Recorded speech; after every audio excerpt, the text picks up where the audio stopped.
Good morning, world. This is Steve Rao, the host of Pod Road Confused World Edition, and I'm about to board a plane again, but I want to go ahead and open up and kick off the show, and I apologize for my extensive travel for most of the rest of the year and into the new year.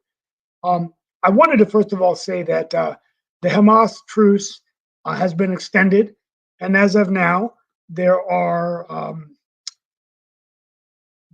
11 more hostages released, which gives the total to 69. And Israel has freed 33 Palestinian prisoners, reportedly all women and children.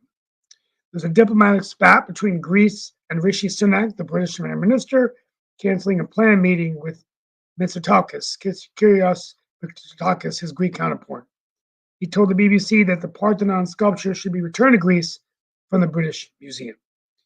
The wife of the head of Ukraine's Defense Intelligence Agency was poisoned today with metals, and Australia will ban imports of single-use vapes in January.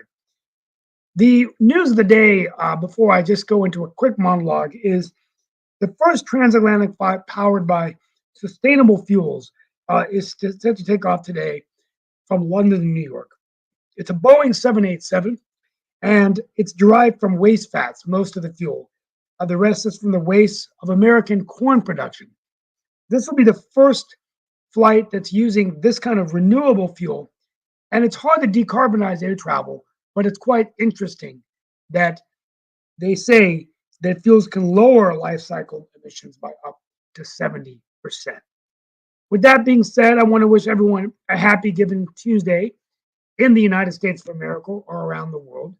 I forgot to mention, I'm greeting you from North Carolina, the 8th largest state in the United States of America, and my hometown of Morrisville. But Giving Tuesday is about demonstrating radical generosity.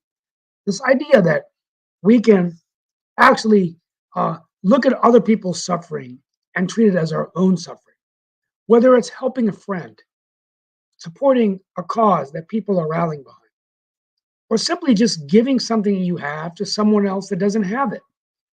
I could go on, but the bottom line is that it's about empathy.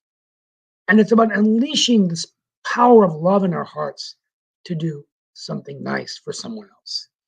So on this Giving Tuesday, we ask that you try to find something to do that's good for someone else. And on that note, I want to welcome Mark Lee as I'm here for a few minutes. And Mark, thank you so much. And Rosalind Carter, by the way, lays in repose in Atlanta. There was a tragic killing and stabbing in Southeast Raleigh, violence just plaguing our nation and hitting right home in North Carolina, where Mark Lee and I live, along with Nick Paldiva and Kimberly Calhoun. Very, very scary. You just don't know at this point, whether I'm happy that my kids are out of the schools, although this could also happen in colleges.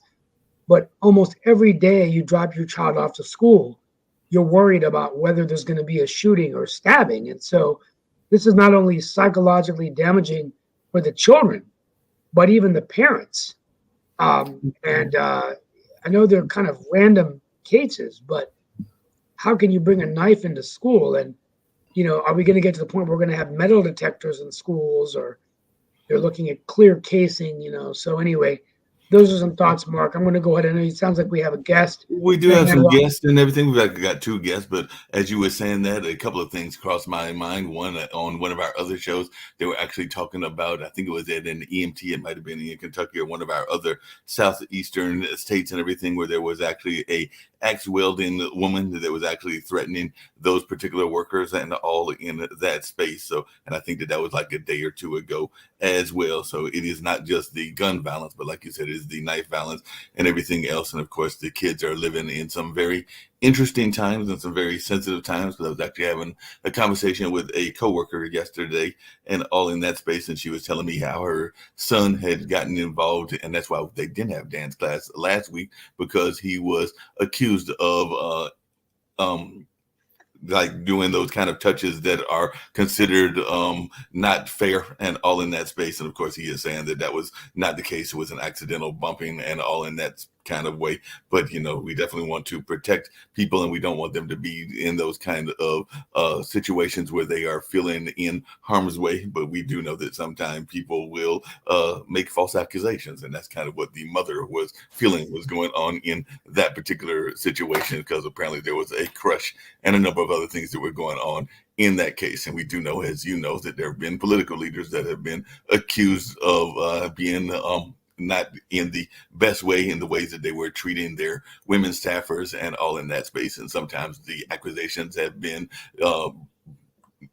justified and sometimes the accusations have not been justified and all along those lines. So it is always some interesting things that go on even in our schools and all along those lines. But we do have some guests, and you mentioned Giving Tuesday earlier and all in that space, and we've got Ida Moye, who will be coming along with Sister Mary Josepha. And they are definitely part of that whole notion of giving and definitely trying to make sure that we are giving and even having some of that kind of what they call giving that is for a cause and all along those lines, because we do know that there are a number of people that are trying to give, but they are also trying to give to, kind of, they call it investment capital, but also some of that capital being social capital. That's the word I was looking for. Sometimes they are using for Yes. social good and all along those lines. So I'll let Miss Ida speak first, and definitely want to hear from Sister Mary Josepha as well. But definitely, we do know that a lot of people are trying to give to a variety of organizations, whether that be the ones that we know, like the Sierra Club and United Way, or some of the lesser known organizations, because this is definitely Giving Tuesday, and we are hoping that people are trying to find something that resonates with them and that they are giving money for. I know that one of the places I work at is a cultural arts center, and we have definitely been the recipients of Giving Tuesday over at the St. Joseph Historic Foundation that runs the Hayti Heritage Center in Durham, North Carolina, which is an African American cultural center and all in that space. So, Miss Ida, if you'll definitely introduce us to Sister Mary, and I'm sure that we'll have some questions for you as well. But we do know that it's Giving Tuesday, so I know a lot of folks that have got giving on their mind, and even finding ways that folks can use this giving to maybe even make some investments as well, because that's something that we were talking about offline before the show. So if you'll share a little bit about what is going on in your world. Well, let me begin by introducing myself. My name is Ida Moye, and I've been in the financial world over 27 years, probably in all aspects of the financial world. I'm also a lawyer as well. So I've done a lot of work in the estate planning side of it. And one of the things that I have already always maintained that in fact that foundations can do more for social causes. They get a lot of tax breaks. They get a lot of things that really spur the growth of those foundations, but they really are not able to react as quickly as, say, somebody that's got boots on the ground. And so one of the things I always implicated into any kind of trust plans or any type of state plans I did is not to wait till the end of the year to give, but give all year long. And I drew models that basically showed that if you did it during the year, you could actually max out your portfolio and you could streamline it. You could change the correlations. You could take some of the risk factors out of it. And so I was happy to see that in 2018 that Forbes agreed with me. And Forbes said philanthropy is truly the actual hidden asset that people aren't using properly. And so today is Giving Tuesday. And what people don't know is 25% of the donations of what's made between Giving Tuesday and the end of the year, December 31st. Okay. But it only goes less after you get into the new year. Okay, so in other words, we understand that because it goes along with the actual decisions that we make at the end of the year to rectify our portfolio, as well as to be able to, look at where you have, where it's going, how much taxes you're going to have to pay, as well as you want to feel good about doing that at the end of the year. It's kind of like that type of thing, but at the same time, our issues are becoming more current now. They're becoming a need for more immediate action. And so I see this whole concept of philanthropy morphing into being part of wealth management going forward, because everything that I'm seeing right now is telling me people want to be intricately involved with their philanthropy dollars. They want to be actively involved in it. So what I chose this year is to basically, my charity would be the Benedictine Sisters of Mary. And the reason for that is that I felt a intricate connection to it because of their foundress, who basically literally came from the Oblate Sisters. And the Oblate Sisters were actually where I went to school at in Detroit. I actually had Oblate Sisters, and some of my favorite teachers were Oblate Sisters. And so that was a connection. And then there was another connection because of the fact that the abbess that was started and it was called Ephesus. And I visited that in 1988, and I kept pictures of this in my home since those years. And basically, I was able to gift those pictures to the sisters because it always needed a home. And I saw that. But what's so important here is that we now have in America a phenomenon that we are not obviously hearing about, and that's the incorruptibility of their founder. And I want to just let Sister Josepha pretty much give the history of the Benedictine sisters, of Mary, and then tell you what they've been up to. Sister, you want to begin with that?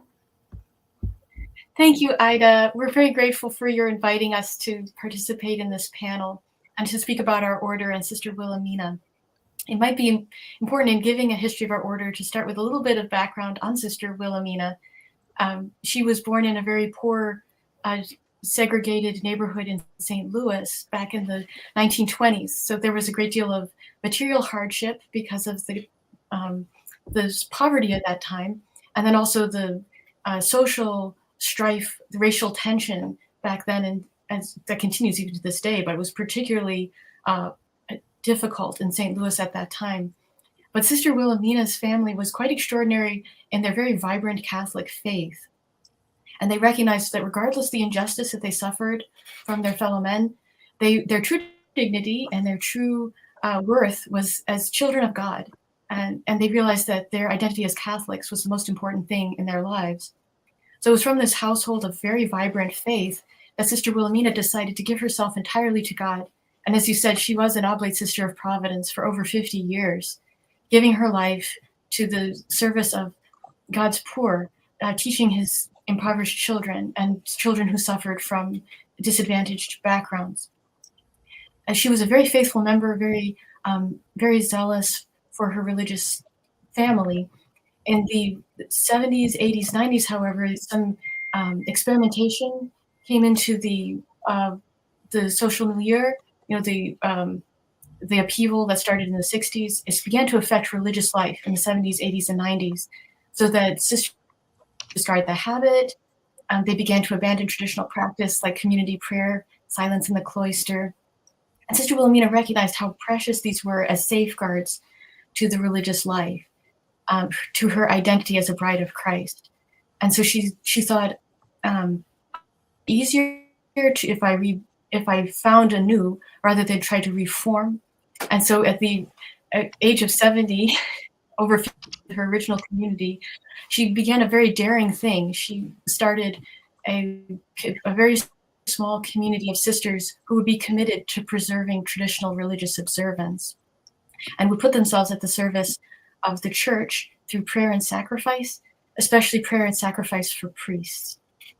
So this is the beginning of our order. It started with just Sister Wilhelmina and a couple of companions in 1995. But Sister was very, very zealous, very faithful, and a model that drew many other young women to join the community. So at this point, we have grown quite a bit. The original 3, we now have over 60 Benedictines of Mary, and we even opened a second house to accommodate the new religious vocations that are applying. But Ida mentioned Sister Wilhelmina's passing and her recent discovery. So I'd like to say a word about that, if I may, too. Sister Wilhelmina was 95 years old in 2019. She was nearing the end of her life. And we had already sent off the first 6 sisters to start our second house. So there were 2 houses of Benedictines of Mary, about 5 hours apart, but we were all called back for that important moment when Sister Wilhelmina was going to pass into eternity. We all were there, all present in her room, singing, praying, and we're very blessed to witness the peaceful passing of Sister Wilhelmina. It was a tremendous grace for our young community. 4.5 years later, we're going to bring her relics into our Abbey Church, as is customary for religious communities. And so we exhumed the grave, and we were going to place the relics of Sister Wilhelmina in our Abbey Church. We were surprised to see the state of the relics that were left. Her body was intact, still flexible, remarkably preserved. And we saw this as a sign of great hope, a confirmation from God that Sister Wilhelmina's fidelity has not been left unrewarded, and a sign of hope for everyone that whatever sacrifices are made in this life in view of eternity, they're not overlooked by our Heavenly Father. He's listening. Precious in his eyes is the death of his faithful ones. So it's been a grace for our community, but I would say also for the whole country. Wow, interesting and everything. Just out of curiosity, I know that, and I don't know what your own faith is, but I do have friends that are very big into what some people call liberation theology and all along those lines. So how important do you think it is for the faith community to be involved both in terms of the financial world as well as maybe even some of the political discussions that go on as well? I'd love to hear your thoughts around that, both Miss Ida as well as Sister Josephia, because like I said, a dear friend of mine, Reverend Kenny, is very much involved in the notion, and actually he was involved with the Ferguson case there in St. Louis. So he's definitely been involved in some of the notions of ministers as leaders of justice. And we know Martin Luther King was definitely a leader of justice as well. Well, I think for me as a layperson, and I'm also a cradle Catholic, this is very significant because there's only 200 incorruptibles in the world. Now, the majority of them are actually sisters who have actually started orders. And each one of them have always had some type of message from God. And what sisters probably not telling you that there's been miracles too that have occurred because of this, and that people are flocking to Gower, Missouri, which is about 45 minutes out from 45 miles out from Kansas City, Missouri. Now, it's ironic that Kansas City Chiefs are really rebuilding that whole community now, changing it dramatically. And so a lot of things are happening in this town. But outside of that, there's incremental things that are happening. We're seeing the music is being basically, and Sister hasn't told you about the music yet, but that now that town actually is considered as one of the centers of music for the world now. And they contributed to that in a big way, which is quite modest about that.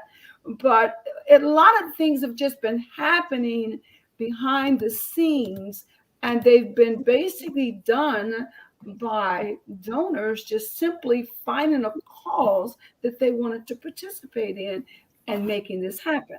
These sisters have been independently living humbly, I must say, behind the scenes, doing their work. And no one knew who they were because I didn't even know about them. Most people in the Catholic Church did not know about them. But that's their whole thing, being behind the scenes, doing the hidden work, that Mother Mary would have done for Jesus, or what would have happened with the apostles.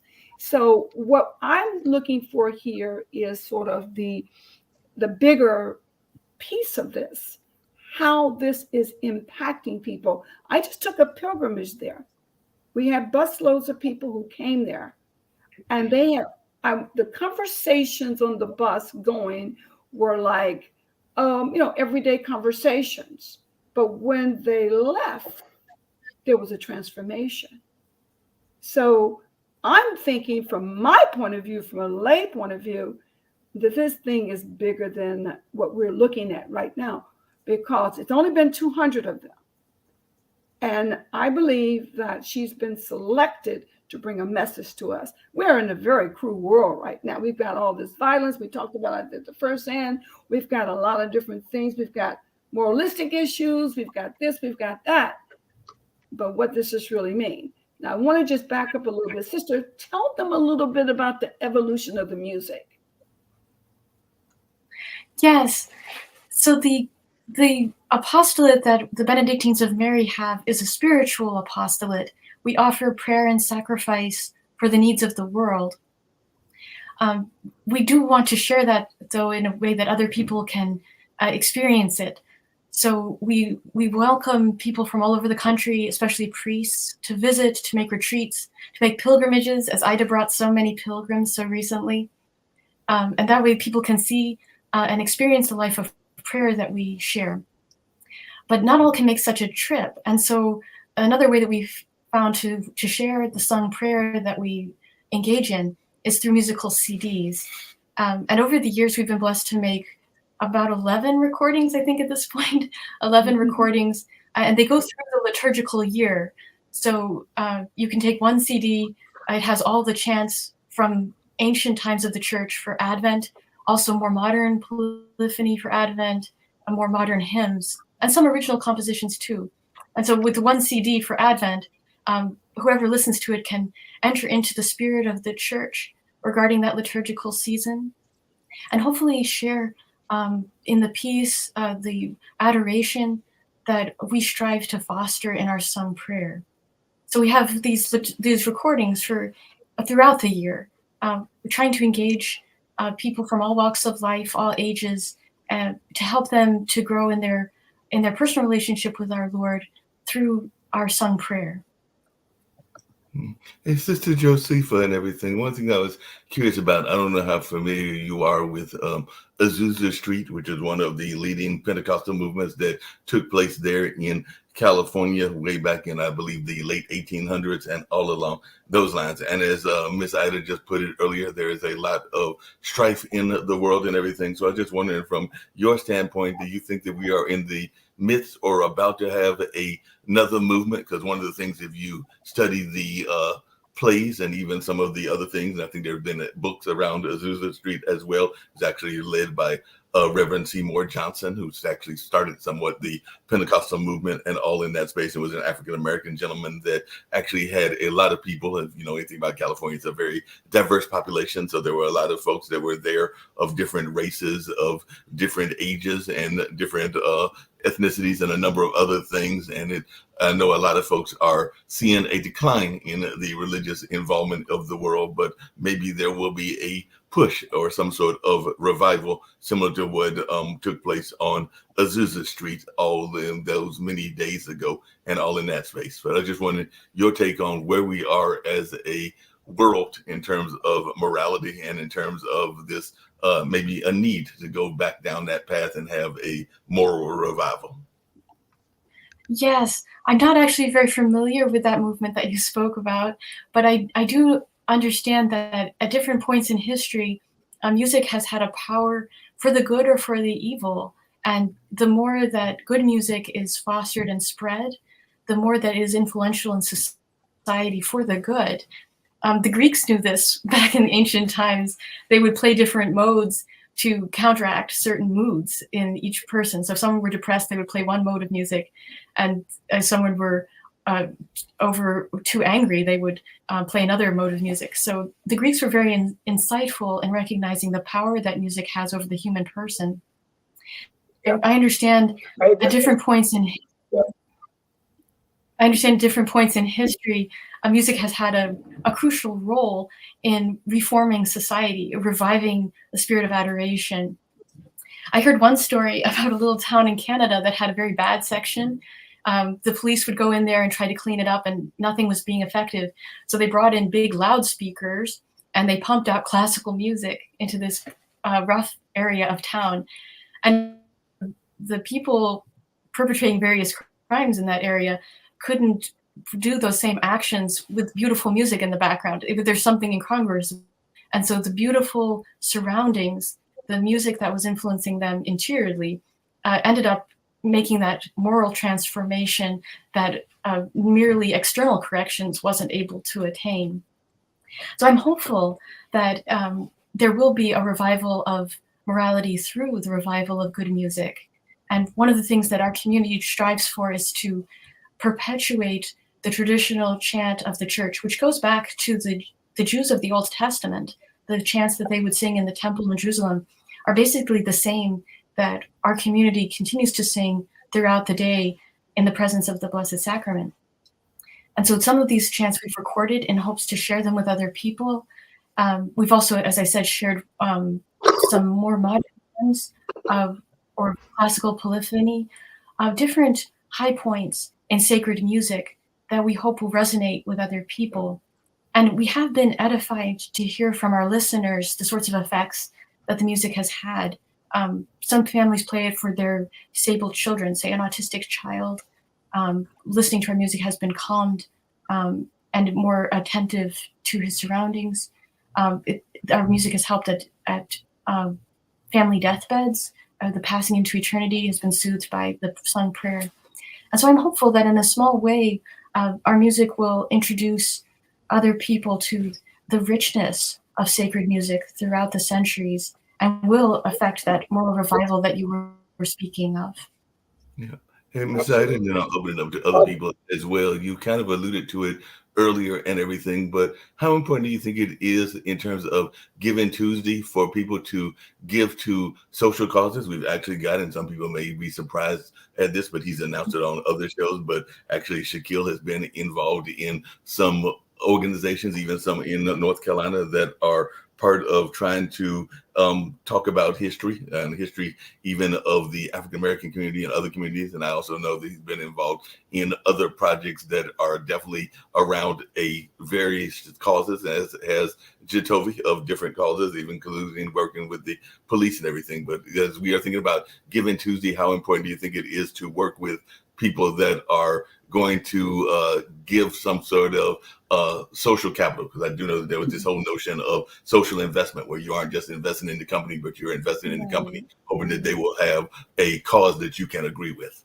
Well, I think that it's essentially very important that we get back to giving, because I mean, my early experience of this was working, but I'm going to date myself now a little bit, in the first war on poverty in Atlanta, Georgia. I was one of the social workers that were there. I was in undergraduate school at the time, but I was chosen to be one of the social workers. And firsthand, I could see how you could really grow a community by having youth programs, having senior citizens programs, teaching people how to get jobs, teaching people soft skills, hard skills, basically assisting children who couldn't read, through tutorial programs and things like that. And of course, when Ronald Reagan came in, he snatched those programs out and they were no longer. And that's when I saw the real decline, I think, in the society, because the kids had nowhere to go. It's our youth that we have to keep our eye on.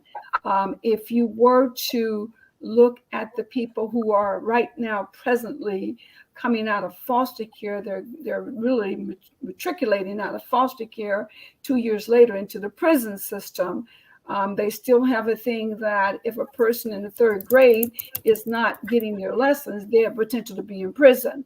It's a lot of those type of things that can be ratified early on in our society by opening our purse up, not just at the end of the year, but during the year, not only just in money, but in talent, in, running for school boards, getting involved in the decision-making process. A lot of times people open their wallets up, but they have absolutely no connection to what they're doing. So what happens is they get giving fatigue.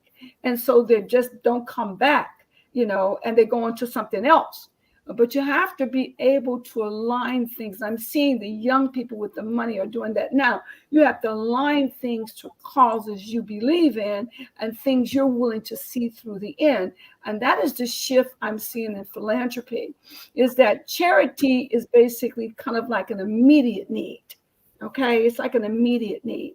Okay, someone doesn't have a car, you give them a car. Someone doesn't have a scholarship, you give them a scholarship. Okay, but the bottom line is that how do you continue throughout the process?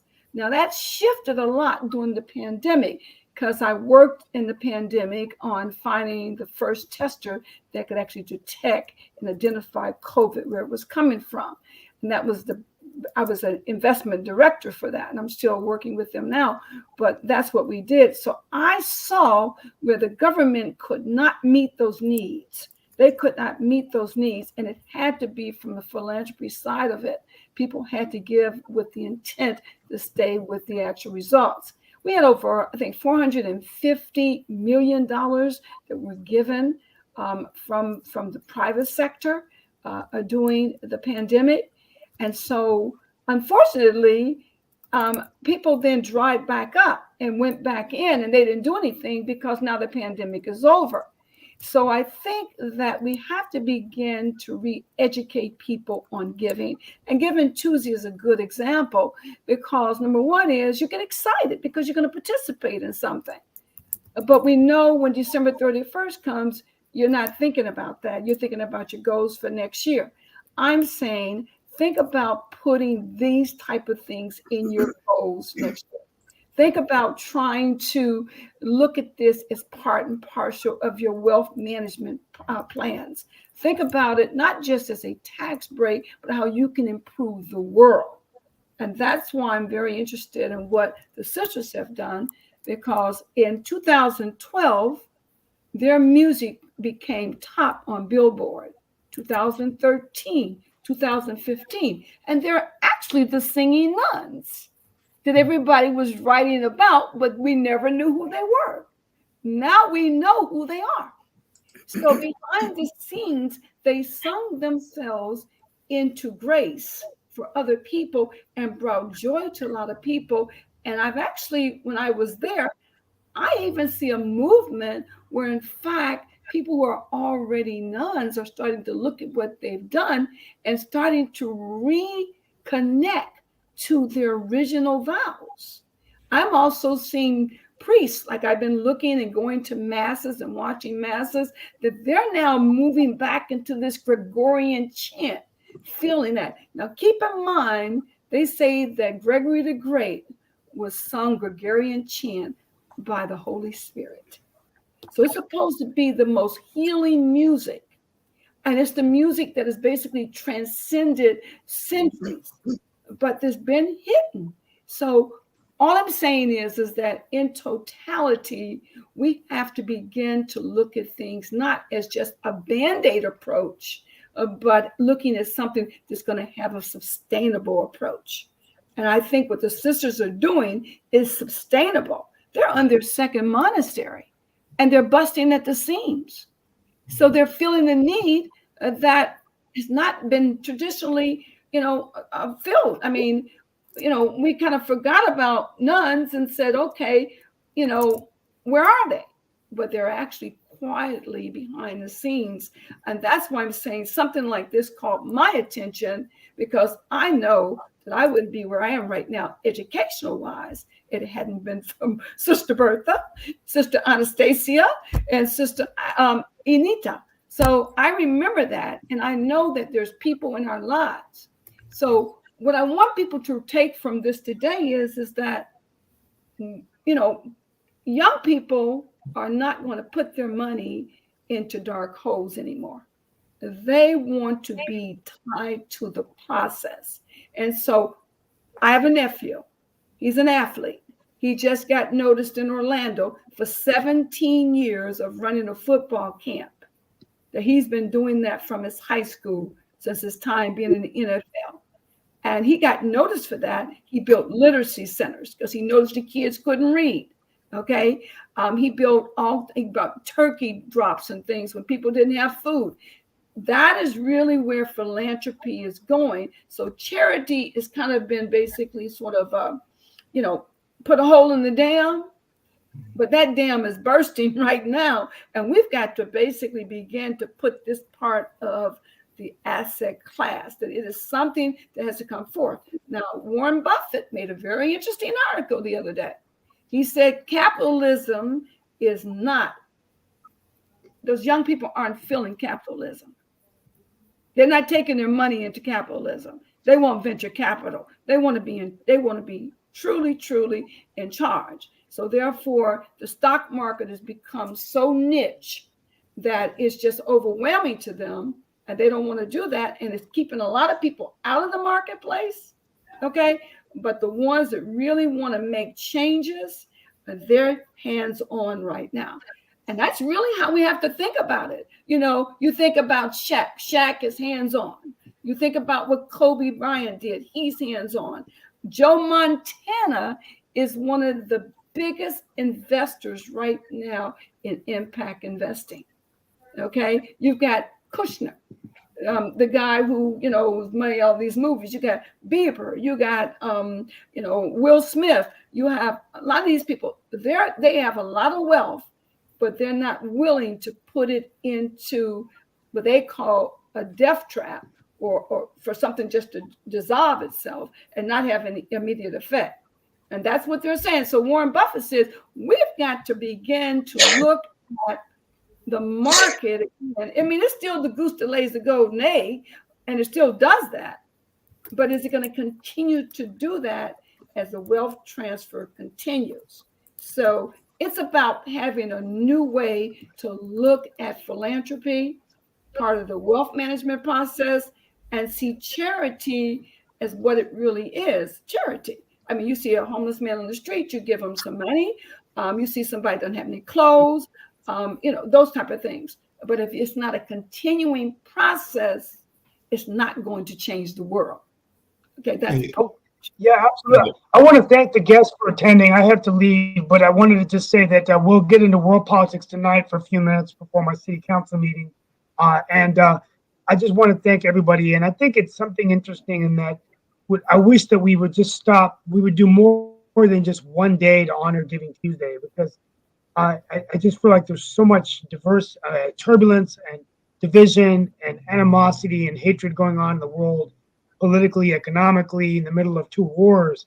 Just this whole thought of service and helping others could perhaps be the one thing that we could use in this world to bring us together. I've often heard Fareed Zakaria talk about bringing back this notion of a service corps, like the AmeriCorps, but this whole notion of service. And I'd be doing the invocation this evening at the council meeting, but John F. Kennedy, which we honored his death last week on the anniversary of his assassination, said, ask not what your country can do for you, what can you do for your country?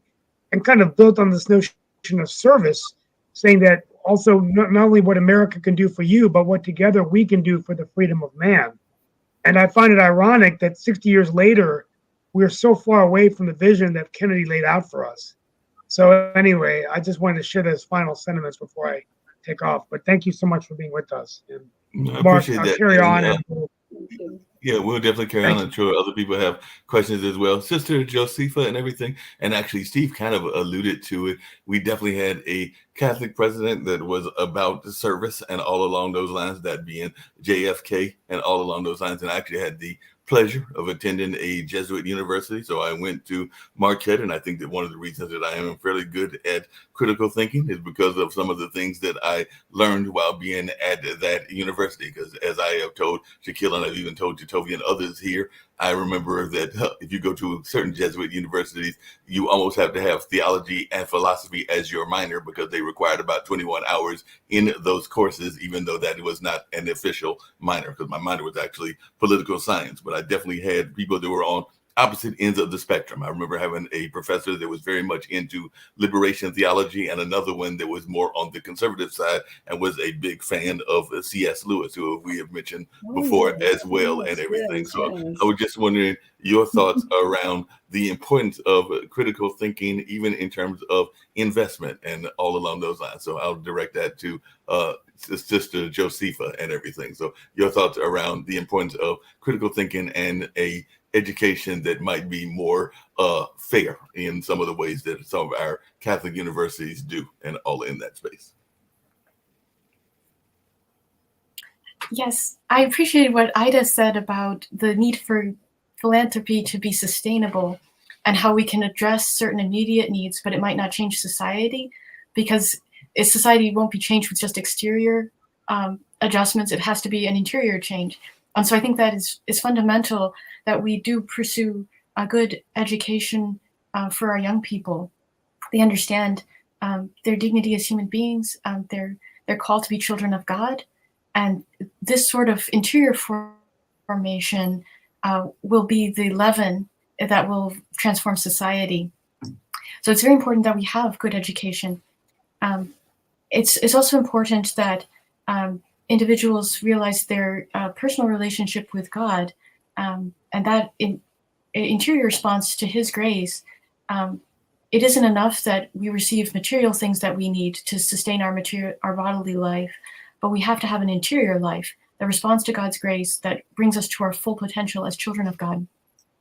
And so, as far as sustainable philanthropy, initiatives should be pursued that bring these things to the fore.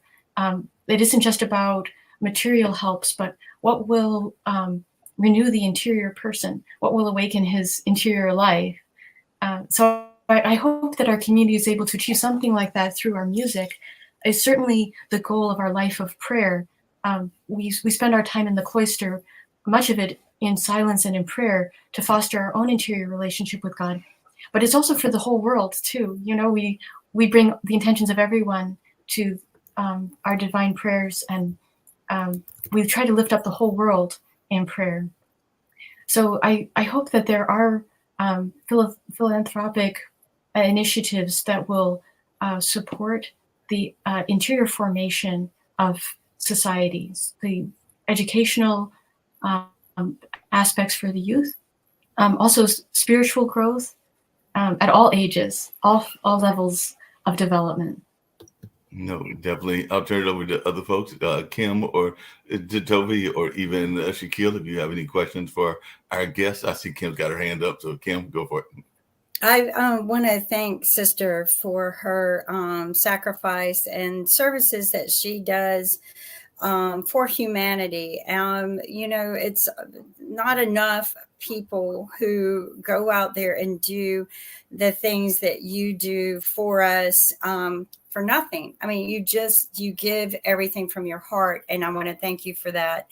Also, you know, the giving doesn't have to occur just today. It can happen any day. One of the things I love about visiting my family, my sister's a big giver. And she doesn't make anything right now. Like literally, she lost her job in the middle of this year, 4th of July. But here she is at Thanksgiving, and she says, I want to take all the leftovers. You know, she's telling her husband, honey, you know, get the car ready. I'm going to pack up sandwiches and lunch boxes and go get some drinks. And we're going to go to the local place, because there's a place where there's a lot of homeless, and she will go hand out lunch boxes to everyone. She'll make sure, you know, he's got to go count how many there are.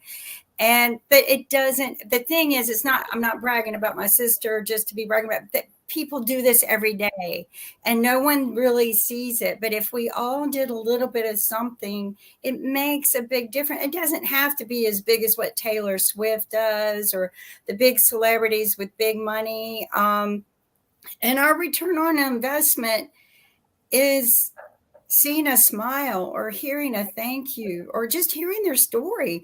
That's the other thing that they like to do. They like to sit down sometimes and just talk to these people and hear their stories, and not their sad part about how they got there. Some of them have great memories of of their past lives. So, I mean, humanity doesn't have to stop at a charitable door at Goodwill, or it can come straight from your home, just leftovers, and they become this great meal for these people. So don't stop there. But sister, and I hate that I couldn't hear anything in the beginning. My system had a reboot and it lost its speakers. But is there something that we can do to help and assist with what you're doing? Do you have a link, a website or something that we can join in with some of the things that you're doing? Yes, thank you so much, Kim, for your kind remarks about our religious work. Our community has a website, www.benedictinesofmary.org. It has a page all about Sister Wilhelmina and another about our history. But there are also ways that you can support us, especially with our building project. We're trying to build a new monastery so that we can continue to receive the many women who are applying to enter our community. So we would be grateful for anyone who wishes to support our spiritual apostolate of prayer through enabling us to build this monastery for our new candidates. Thank you. Wow. Appreciate that and everything. Shaquille and Jacoby might have questions as well, but just one really quick one, and this may be putting a little bit of a different spin on it, maybe even a not as positive a spin, but I'd love to hear, maybe this is an Ida question. My mom actually used to work for years in the foundation world. She actually ran the Golden Leaf Foundation for a number of years here in North Carolina and everything. And I do know that sometimes, unfortunately, foundations can get in this cycle of not realizing that the money is there for a limited amount of time and everything. So they sometimes will go from foundation to foundation and not really have a plan of sustainability. So I just wanted your thoughts around that, because I do know from talking to my mom on a regular basis and actually spent Thanksgiving with her for about 3 days that is a concern when she was running that organization, that sometimes people didn't have a plan in terms of sustainability and all along those lines. So you can definitely love to give to those organizations. Mom loved to give to a variety of organizations when she was running that foundation, but she also tried to encourage them not to run from foundation to foundation to foundation, but to try to create a plan of sustainability so that they could actually be sustainable even without the foundation money. But I'd love to hear your thoughts around that as one that's worked in that field. Well, when you look at foundations, usually that has a lot to do with usually educational institutions, research. They're usually big projects, because that's how I got started with Carnegie, Rockefeller and all of those.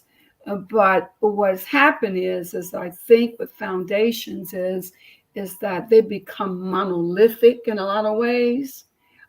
Because of the structure that they are, that they only can give it a certain period of time.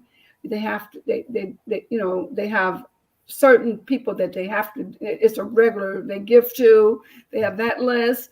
But a lot of those dollars don't make it out to the regular society a lot of times. Okay, they're incremental dollars that kind of drip down.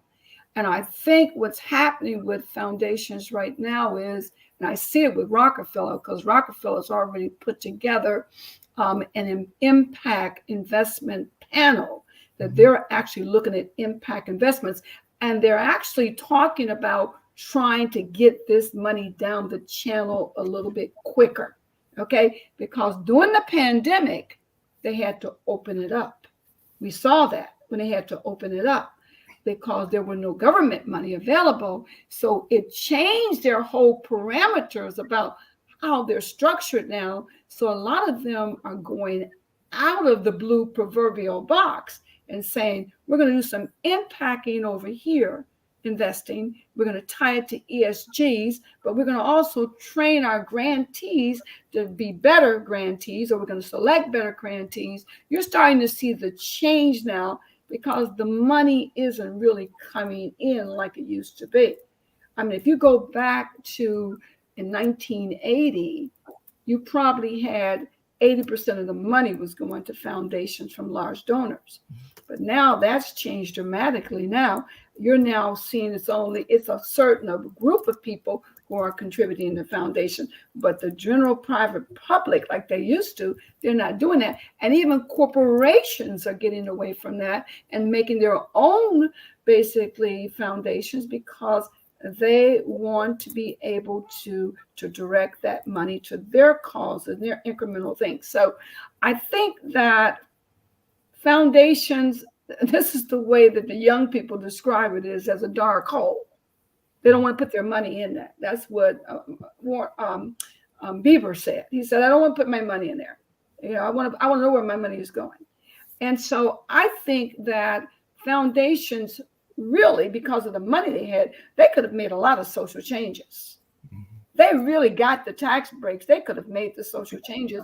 But I think the way they were structured, they were heavy laden, with regulations and things, that they couldn't do that. But now it's changed dramatically.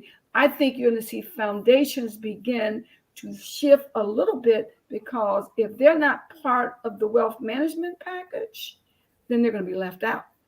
So, and we're starting to see that change, because even politically, people are pulling their monies from these large universities, which hold these big foundations, and they're pulling the money away. So I just think philanthropy itself needs to be brought to the next level, and not just be laden down as part of just foundations, that it needs to be seen as something that is an asset class, that you can do that through exchange traded funds. You can do it from a lot of different ways that you can really get involved in this, but indirectly. But the problem we have is that we have traditional market ideology, ideology, and then we've got traditional charity ideology, and for some reason those things need to come together, because that is really what's going to improve the economy and improve the gap that we have between so many people, the wage gap and all of that, because none of that is being worked on. I mean, universities will if you go to, most of the people I know tell me they can't find people coming out of university who can solve problems. So they're not getting the great graduates they thought they would get, because they don't have the innovation coming in. But if you were to merge that together, you would spur innovation, you would spur better education. All of that would come together. I think it's time for that to change. And I think it's going to change. Warren Buffett is saying it's got to change too. He just wrote the article 2 days ago. So he's already thinking like me. I don't know if Warren Buffett would give me credit for that, but he's thinking like me already, that philanthropy has to be sustainable. And if you're doing that, go ahead, hon. Sorry, she's raising her hand. Oh no, I agree with you. I think it's something that we need to start focusing on, and maybe even build educational courses on how to establish such organizations. I don't think there are enough out there. If you go to the NFL Super Bowl, the big Super Bowl campaign before the Super Bowl, like there's a week, actually a full month, and all of it is that. It's the Super Bowl players, it's the NFL players. They all get together. They have all kinds of charitable programs that they do, and it's beautiful. It's all just about giving back to their communities, to society. There's just so much of it, They do about $200 million during the Super Bowl. My nephew played for 10 years. I was there. In fact, I had a sports show when he was playing, and I actually interviewed all the charities. They built a home during that time with they come together and they build the homes. It would have been like 20 homes last year or something like that. It's an incredible, and people don't know about that. No, they don't. They don't know about it. But I was fortunate enough, since my nephew played for the NFL, and I had a sports show, they allowed me. That was one of the things I had to do, that to make sure I kept him straight. So I had to have the sports show when he's at University of Florida, and then I continued it. And actually, I'm going to make a little joke here. All of my tapes are available on Audible now. I just found that out. It's on Amazon for sale on Audible. I can't believe it. Now you're on Audible. You're on Audible. A little point in here, Mark. Okay, if you go to their website, www.benedictinesofmary.org, which I just did, I learned this, by the way, from Shaquille, this little trick. Okay. You can go to their shop, which I did, and you can buy all their CDs, all of them, which I did. So I'm going to get all your CDs. I've already learned. I learned this from this guy. Yeah, you learned it from Shaquille and everything. Just really quickly, Miss Ida, just out of curiosity, I know that our listeners are probably, our listeners are probably, it's available in the United States. I know I bought all your CDs. Yeah, and Shaquille will check and see if it's available in Australia. But just really quickly, Miss Ida, if I can ask and everything, because you got me curious now. Who was your nephew that played in the NFL? Because I do he follow was the person that stood next to Roethlisberger. He was his left tackle. Okay. Oh, really? Left tackle. He's 6'8" and 320 pounds when he played. Hey. Woo! His name was Max Starks. He's now commentary on all of the Pittsburgh Steelers games. Nice. Yeah, and he's in the Hall of Fame at University of Florida. Wow. Yeah. Wow. Yeah, he's had a, I started him when he first went to Pittsburgh Steelers. He's the youngest NFL player to start a foundation. And he started it right there. So he actually has a private foundation then. Yeah, he does. And he supports basically literacy, which that's just really, he loves literacy. And he supports these football camps, 17 years. Wow, So that's we amazing. we come from a family of givers. So.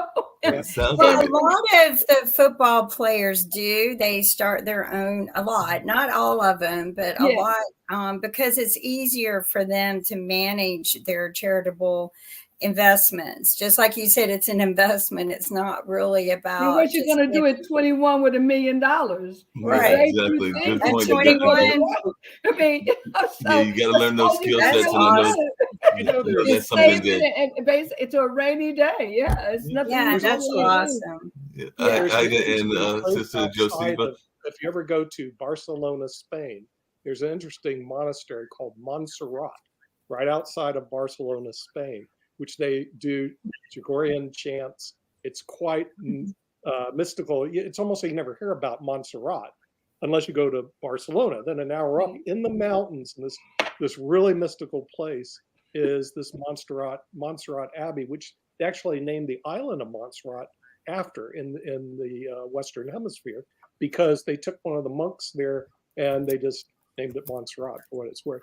But you can spend the night there, but you have to book months in advance. They're like sold out. I mean, yeah, they're sold out and everything. But Nick, just really quickly before we get ready to wind down, because I know we've got Sasha's show going to start in a few minutes. I didn't know if either Shaquille or Jacoby, because I did allude to both of them during the course of this conversation, if they had any thoughts or any questions or anything along those lines before we get out of here. So, he's the resident of Australia or UK over there. Yeah. Either way, I couldn't figure out what CD to buy, but then you said you can buy them all right here, so I just bought all of them. Jacoby or Shaquille, any thoughts? Well, I'll on the website, I think, to be safe rather than sorry, I'm going to send a money order or a check in with enough postage for it to actually be sent to Australia. But I think that will come in as quite a beautiful gift for Christmas for some of my Catholic friends. So I'm looking forward to buying some of those. There's a whole pack there. Buy all of our CDs. I might buy 3 or 4 of them, I think. Yeah, I thought it was pretty cool. And share with them what your goal is for completing that monastery, by the way. Yeah, the monastery. Oh, the goal is very exciting. We may finish the monastery this July. We still have we're about halfway there as far as the funds that we've raised. So we still have a ways to go with the fundraising, but we're very relieved to hear that the monastery may be finished in July because we have already women waiting to come in. So we need to have a place ready to receive them. Right. Yeah. So what is the monetary numbers that you're looking at? Do you have a number yet? Yes, the total project should be 18 million, and we've raised about 8 million. Right. Yeah, that's really sounds impressive. like a great startup, doesn't it? Amazing. Totally, and everything. Jacoby, any quick thoughts And I before wanted we to get ready to tell get you on out of something. here and everything? Yeah. You were talking about Spain, right? I'm sorry, the sound broke up. Could you mind repeating the question? No, just asking my other gentleman because he's the only one that hasn't had a chance to chime in. If Jacoby had any thoughts before we get ready to get out of here. So Jacoby's the gentleman toward the bottom right now. I mean, my only thought is thank you to the both of you for what you do, because in all honesty, you're not going to get the adulation and the thanks and the appreciation because when you're doing it, it's just the way our society works. When you're doing good work, only a few will recognize and say thank you. But more in the world will be affected by and truly be appreciative of, but they won't be able to say it. So just like Kim pointed out earlier, I mean, the music and everything else, I mean, what you do is very appreciated. And I truly hope you guys know that. Thank you. We appreciate your expressing the thanks on everyone else's behalf. Exactly. Please be assured of our prayers. Thank you. And she's going to keep all you guys in prayer too. Remember that. That's what I like. She prays for me. I love that. Well, if I can just lead on a light note, since everything has been a very deep conversation in terms of the Giving Tuesday and all along those lines. Sometimes we get into some deep debates and all in that space. So sometimes we might need some prayer for peace, and definitely that is something that goes on with both myself, Shaquille, and Jacoby. So we might need some prayers for peace from you and all along those lines, just so we can keep things simple and all along those lines. Because we can have some heated debates, not as much. You said you've watched this show, Miss Ida, so you know we can have some heated debates sometimes, but we will definitely pray for you to give us prayer to keep the peace. So, sister, why don't you go ahead and start with the prayer, sister? Yes. I would be happy to. In the name of the Father, and of the Son, and of the Holy Ghost. Amen.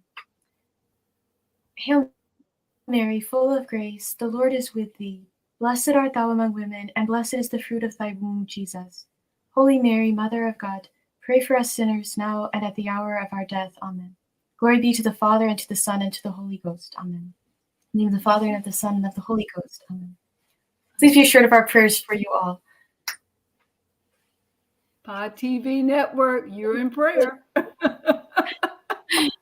Thank you again for allowing us to have this show today. We're very excited. Sister waving at you because I didn't get to wave to you when I was in Gower. So. I appreciate it. I'm happy to meet you last day. Yes, and I'll be, well, we're going to go back because we're running regular pilgrimages there. So I'm encouraging people to come back. One of the things I just want to leave you with a note is that most of the time incorruptibles typically are up for sainthood. And there's a real good case that next year will be 5 years that she's been deceased. So she really could be up for sainthood, Sister Wilhelmina. And so we want to make sure that people, that could be a major change for sisters and them, because right now it's very quiet in Garo. You go down a road that doesn't really exist. Everything's very quiet. It's probably going to get pretty robust for them. So I'm hoping that if that does happen, if they come back again and ask you for some money, you can help them. Okay. All right. We'll be back next Giving Tuesday. Okay. Thank you. Sounds good. We're going to get on out of here. And at some point, both Miss Ida and Sister Josefa will have to get some of that music playing as well. I know that Nick bought some and all along those lines, but we'll have to have some of the music playing the next time that y'all make a return trip. Or maybe we'll get some of the music that Nick is getting and find a way to play it on the air at a later time. But right now, we're getting ready to get out of here because I know that they're doing the show around Ukraine, Russia, and China on the other side and all along those lines. But I've thoroughly enjoyed this conversation and look forward to seeing you in the not too distant future. And I'll have to make a pilgrimage possibly to that particular area and see some of the great things that y'all are building there as well. But look forward to having a continued conversation later on. But I have definitely appreciated having you both on this particular day. Thank you so much. God bless. Bye-bye. Bye. God bless you.